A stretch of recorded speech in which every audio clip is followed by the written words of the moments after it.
am looking back along this winding road to the old familiar markers of the mercies I have known. I know it may sound simple, but it's more than a cliche. There's no better way to tell you than to say God's been good in my life. I feel blessed beyond my wildest dreams when I go to sleep each night. Though I've had my share of hard times, I wouldn't change them if I could, 'cause through it all, God's been good. Magandang gabi po sa ating lahat. Salamat sa Panginoon na meron po ulit tayong daily words of encouragement sa gabi nito. At we'll continue our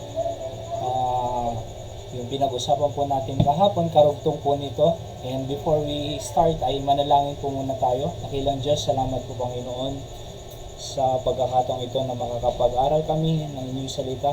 Bigyan niyo po ng words of encouragement ng bawat isa upang meron po kaming prinsipyo na mapupulot mula sa inyong salita na pwede naming ipamuhay, Panginoon, na ayon sa inyong kalooban. At kayo pong manguna sa amin habang nag-aaral, patawad sa kasalanan in Jesus' name. Amen. So, basahin ko po ang ating text dito po sa Philippians chapter 4 verse 5. The Bible says, "Let your moderation be known unto all men, the Lord is at hand." Yan po ang pamagat ng ating pong words of encouragement. The Lord is at hand. At pag sinabi pong moderation, dito sa talatang binasa po natin ay patient, gentle. So, dalawa pong ibig sabihin yan, patient at gentle. So, sabi ni Apostle Paul, habang nasa kulungan, ini-encourage ang believer sa Philippian Church, na sabi niya, "Let your patience be made known unto men." Kahit po inaalipusta siya, pinipersecute, na ikinulong dahil sa pangangaral ng salita ng Diyos, ay sinasabi pa rin niya sa mga believer na be patient sa mga tao, be made known unto men. The Lord is at hand. Pag sinabi po niyang ang Lord po dyan, ang ibig sabihin po ay supreme in authority. So, makapangyarihan sa lahat. Ano po? Supreme. At siya yung pinakamataas sa authority. Naniniwala po si Apostol Pablo na kahit dumadaan po siya sa matinding persecute at pag-aalipos hanggang sa kinulong po siya, naniniwala pa rin po siya na supreme ang authority ng Panginoon. So, nasa Diyos ang control at alam niya ang nangyayari sa kanyang buhay at siya nagtitiwala sa Panginoon kahit nasa loob po siya ng kulungan at dahil sa pang-api sa kanya, pero alam niya na ang Diyos ay kontrolado niya sapagkat siya po ay supreme in authority.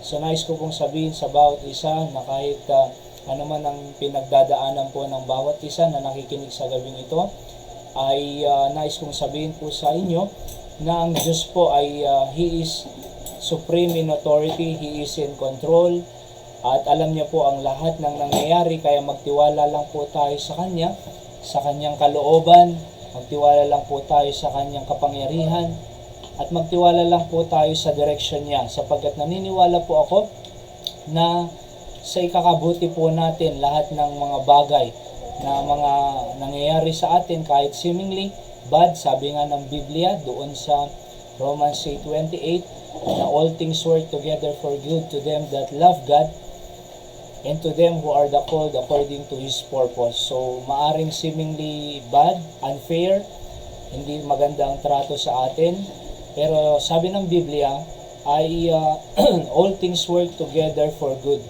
So at the end of it ay para sa ikakabuti pa rin po natin sapagkat po sabi nga dyan, the Lord is supreme in authority. He is in control. And at the end mga kapatid, yung hand dyan, the Lord is at hand, ay to make nigh or near. So ang pagbabalik din po ng ating Panginoon ay nalalapit na po at siya po ay sabi nga ng Biblia na ating blessed hope.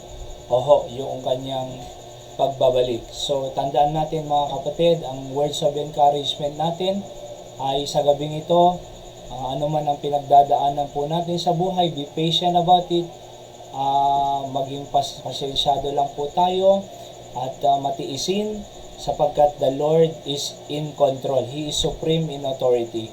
At sapagkat siya po ay isang Diyos, ano po na makapangyarihan sa lahat.